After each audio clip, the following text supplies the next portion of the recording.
Ya, hari pertama kampanye pemilu 2024 dimulai. Tiga pasangan capres-cawapres yang akan berkontestasi memulai kampanye di titik yang berbeda-beda.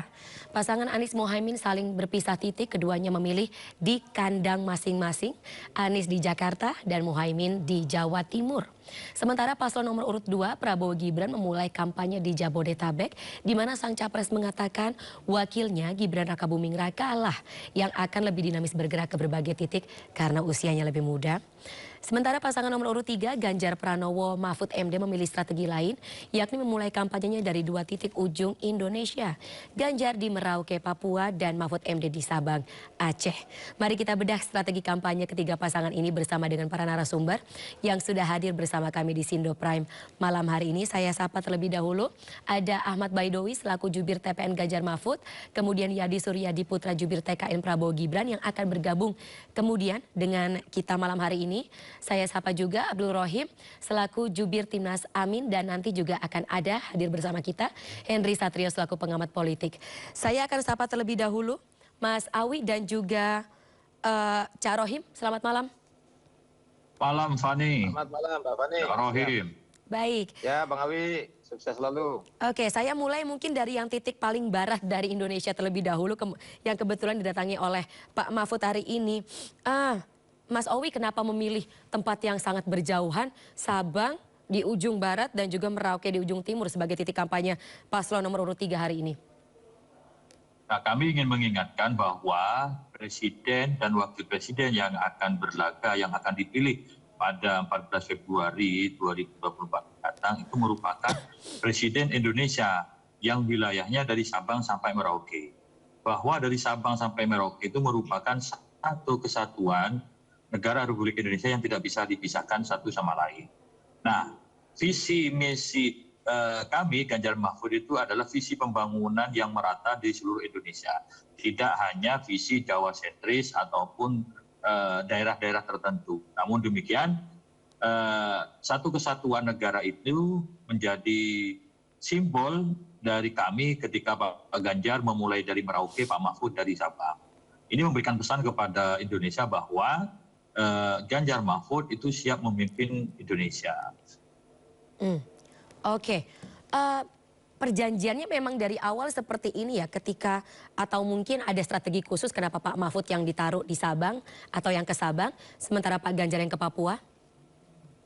Ya memang kan disesuaikan dengan kedekatan konstituen. Kalau di Papua kan yang membawa di situ kan siapa teman-teman dari PDI Perjuangan.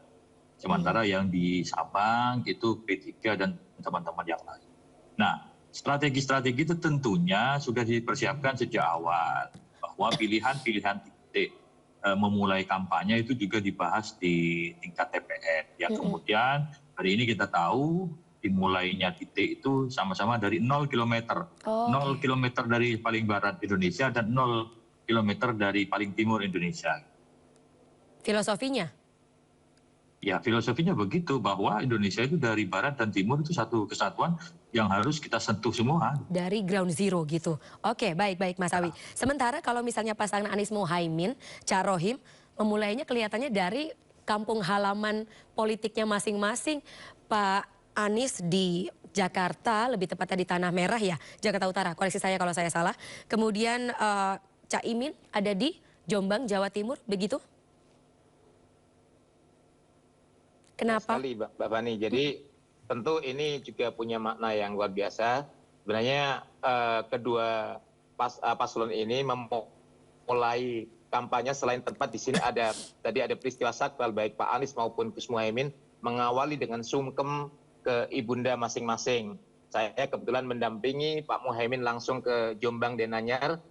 Beliau sungkem minta doa kepada ibunda, kemudian ibunda berpesan tentang niat awal untuk maju sebagai cawapres. Kemudian juga berziarah ke makam sang kakek Mbah Bisri Sansuri, pendiri Nahdlatul Ulama.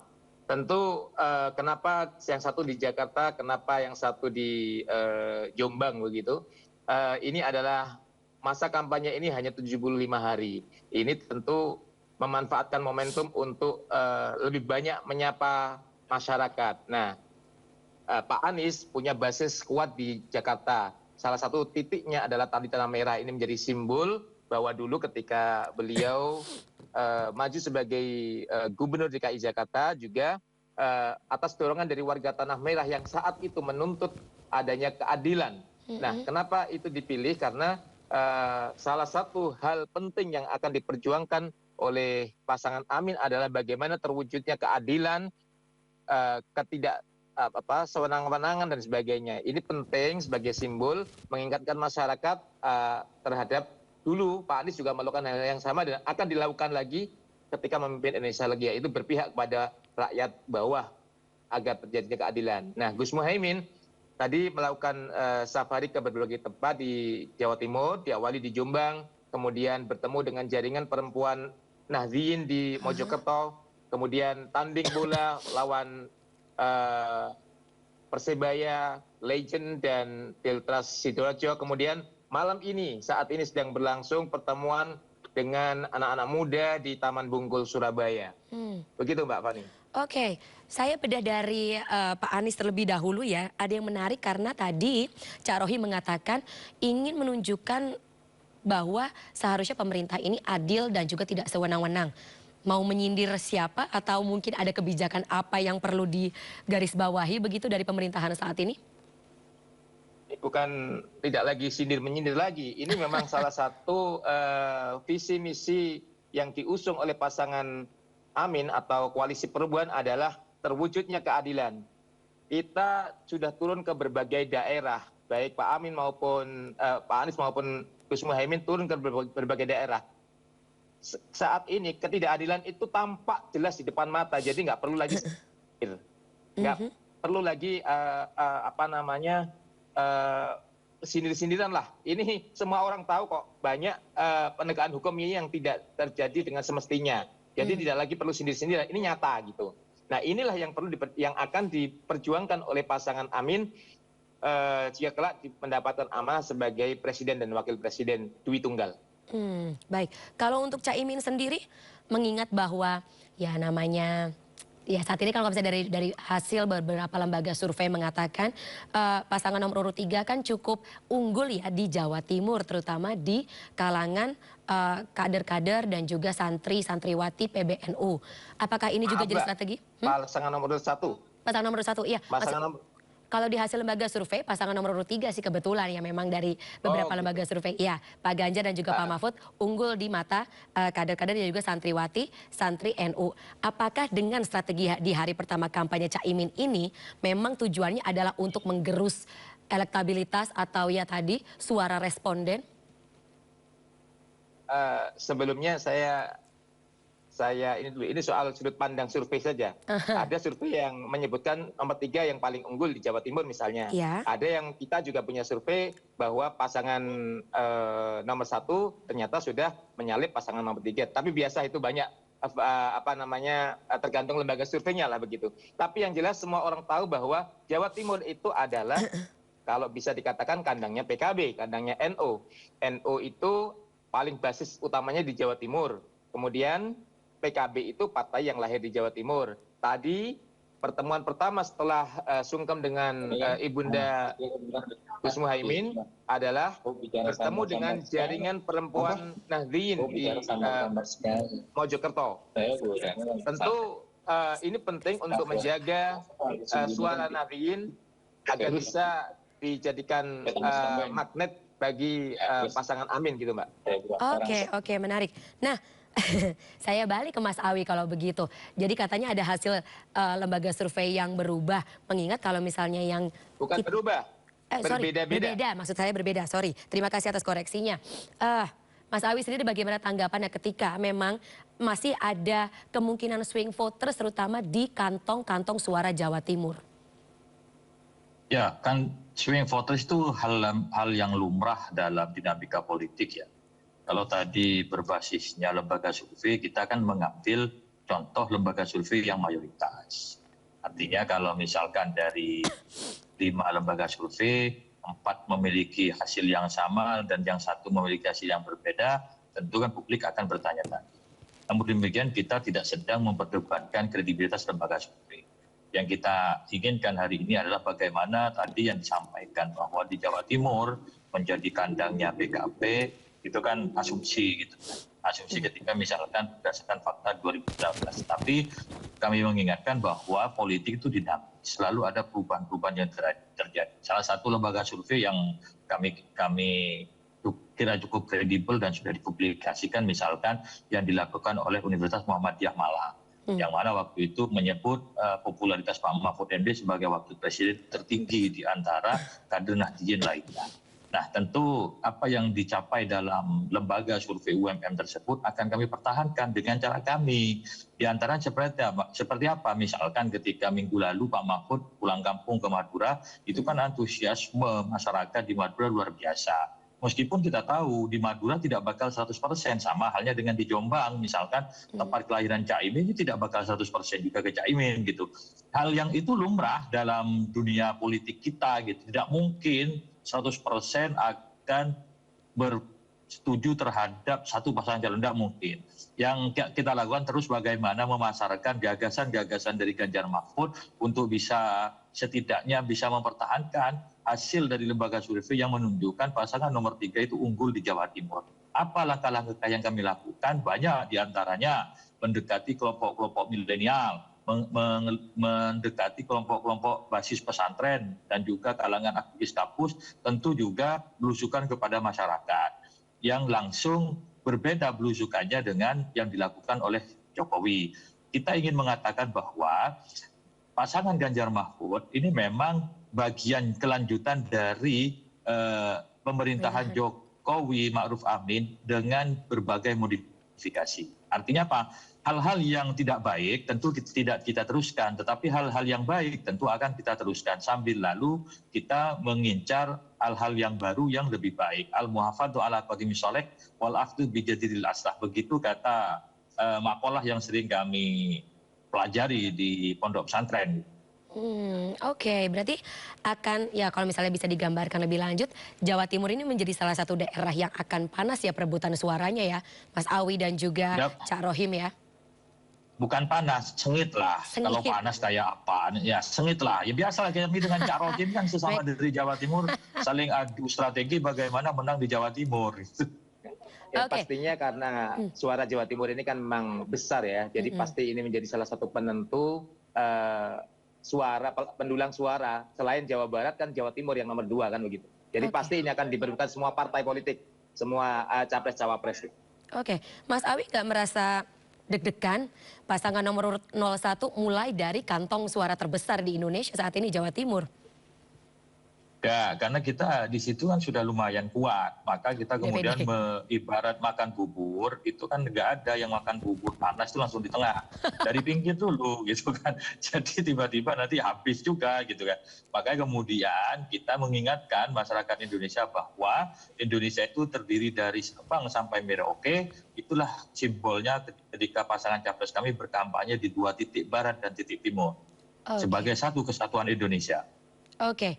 Baik, saya kembali ke Cak Rohim. Cak Rohim berarti kan ibaratkan ini kampung halaman dari masing-masing calon usungan parpol-parpol dan juga Cak Rohim dan kawan-kawan begitu ya paslon nomor urut 01 ini.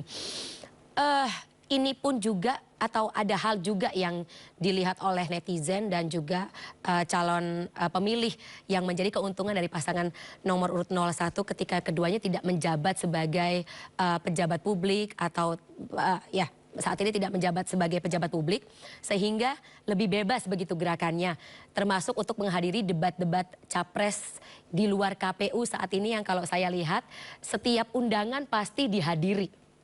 Ini keuntungan tersendiri ya Cak Rohim?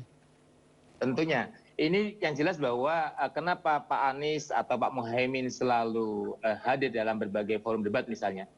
Karena masyarakat dengan begitu bisa melihat langsung apa gagasan visi misi yang ditawarkan. Saya agak heran kalau misalnya ada capres atau cawapres yang tidak mau debat, tidak mau menghadiri debat, entah apapun alasannya, tapi setahu saya itu pasti alasan-alasan yang dibuat-buat atau alasan mungkin nggak siap untuk menghadapi pertarungan politik atau nggak siap menghadapi berbagai pertanyaan publik atau pertanyaan pakar misalnya dalam sebuah debat. Tentu kenapa Pak Anies dan Gus Muhaimin selalu hadir? Ini satu, ini bentuk keseriusan Pak Anies dan Pak Muhaimin dalam menghadapi Pilpres. Kedua, masyarakat menjadi lebih tahu apa gagasan visi misi yang dibawa dalam Pilpres ini. Saya nggak bisa membayangkan kalau misalnya masyarakat hanya disuguhi dengan tontonan joget-joget atau jawaban-jawaban yang tidak relevan dengan misalnya apa sih kan gini, masyarakat itu butuh apa sih yang akan dilakukan oleh pemimpin kita? Apakah pemimpin kita ke depan itu punya kapabilitas untuk memimpin atau tidak punya gagasan? Ini jangan-jangan antara tidak punya gagasan dengan tidak hadir itu beda-beda tipis. Saya sih melihatnya seperti itu. Menurut saya kalau seorang capres, cawapres ya harus siap untuk beradu gagasan karena dari gagasan itulah muncul nanti ide dan apa yang akan dilaksanakan 5 tahun ke depan setidaknya begitu. Oke, nah sebaliknya kalau begitu Mas Awi, ada beberapa agenda debat di luar atau debat capres-cawapres di luar KPU yang tidak dihadiri oleh Pak Ganjar maupun Pak Mahfud, kenapa? Ya karena kan waktunya bersamaan. Contoh misalkan ketika diundang Walhi itu sudah teragendakan di tempat yang lain. Gitu. Oh. Bukan berarti kita takut. Ya.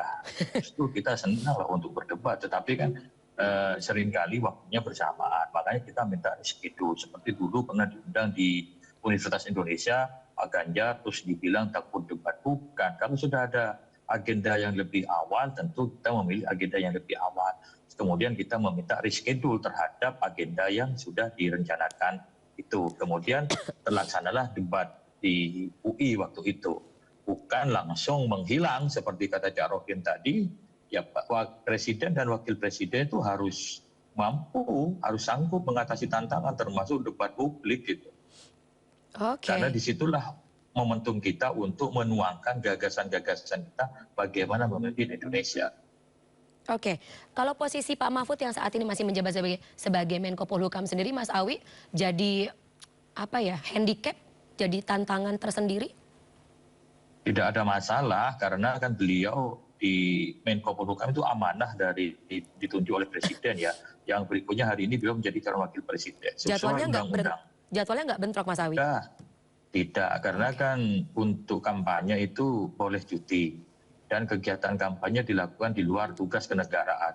Misalkan pada hari kerja, kalau beliau melakukan kegiatan setelah jam kerja, jam 5 sore misalkan, nggak ada masalah. Dan itu sudah diatur oleh tim pemenangan nasional Ganjar Mahfud terkait dengan schedule ataupun jadwal kampanye dan berupa turun ke bawah ya, ke titik-titik masyarakat.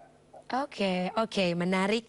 Dan kita tunggu seperti apa ya kegiatan dan juga giat kampanye di hari-hari berikut. Ya, Cak Rohim. Mbak Bani, saya mempertanyakan itu ada cawapres yang pada hari pertama masa kampanye, nggak kampanye itu serius nyawapres atau meremehkan? Pertanyaan Cak Rohim akan saya sampaikan di segmen berikut. Tapi saya harus ditanyakan dengan narasumber. Ini serius nyawapres atau memang meremehkan Pilpres ini? Oke. Gitu aja. Nanti coba ditanyakan ke tim. Iya, tim yang bersangkutan. Baik. Itu pertanyaan juga dari netizen yang melihat atau ya calon pemilih yang juga melihat bagaimana giat kampanye di hari pertama. Sepertinya kok nggak serius nyawapresnya itu. Ya, harus ditanya sama yang bersangkutan ya. Baik. Cak Rohim dan juga Mas Awi, terima kasih sebelumnya atas waktunya. Kita gantian dengan narasumber berikutnya di Jeda Berikut. Kita ketemu lagi dengan kesempatan. Selamat malam. Assalamualaikum. Assalamualaikum warahmatullahi wabarakatuh.